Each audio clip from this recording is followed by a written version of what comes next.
In history, there have been few attempts to remove the blessed body of Rasulullah sallallahu alaihi wasallam. There was a very famous Muslim leader. His name was Nuruddin Zinki. Nuruddin Zinki was part of the Seljuk Empire, and he ruled over Syria. And he was the mentor of Salah ad-Din al-Ayyubi. One time, Nuruddin, after praying Tahajjud, he went to sleep, and in his dream, he saw Rasulullah sallallahu alaihi wasallam.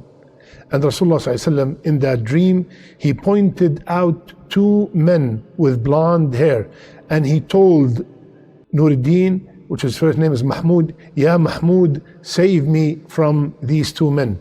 Mahmud woke up from the dream. He was, surprised. What kind of dream is this? And he did not pay much attention to it until he saw it 3 times in a row. Ya Mahmud, save me from these two men. Allahu Akbar. Jamaluddin al-Mawsili advised him to not to tell anyone and to immediately go to Medina. It said it took 16 days to arrive, and when he arrived there, the governor of Medina was surprised because he was not notified that he was coming. He inquired about the trip. Nuruddin informed him why did he make this trip in the middle of the night and without any prior notice. So the governor asked the Sultan if he can recognize the two men he saw in the dream. He confirmed, yes, I can. So what they did is they announced all over Medina that the Sultan is here and he wants to provide a lot of food and gifts to everybody. So when this news spread in Medina, everybody started coming, and the whole idea was to see and find out if these two men were among the people coming and taking the gifts. So a lot of people came and they all get gifts and food, and they were not able to identify those two men. They were not among them. So when they finished, the Sultan asked the governor, are these the only people in Medina? That's it? There's nobody else? He said there are two men that came from Morocco recently. They have been praying a lot and they have been giving a lot of money to the people. They're very kind, they're very generous. So he said, can we see them?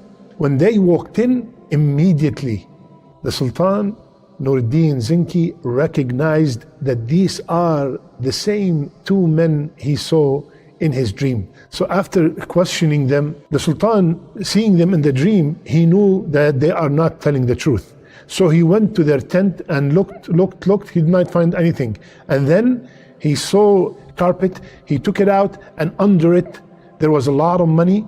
And after intensive search, they found that they dug a tunnel, and the tunnel is almost by the chamber. Allahu Akbar.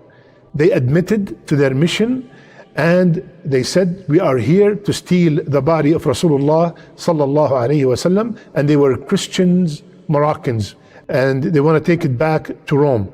They were sentenced and they were executed. Now, after this incident, Nuruddin Zinki ordered a trench to be dug around the sacred chamber, and the trench will be filled with molten lead in order to prevent any future attempts to steal the body of Rasulullah sallallahu alaihi wasallam. Allahu Akbar. There is a couple of lessons. Number one, Allah subhanahu wa ta'ala, He said in Surah Al-Ma'idah, Wallahu ya'asimuka minan nas. Ya Muhammad sallallahu alayhi wa sallam, Allah defend you, Allah protect you from nas, from mankind. And He told us in many places in the Quran that whomsoever harm Rasulullah sallallahu alayhi wa sallam will be harmed in the dunya and in the akhirah. How the leaders of the past, when they heard that there is something harmful to Rasulullah sallallahu alayhi wa sallam, immediately themselves did something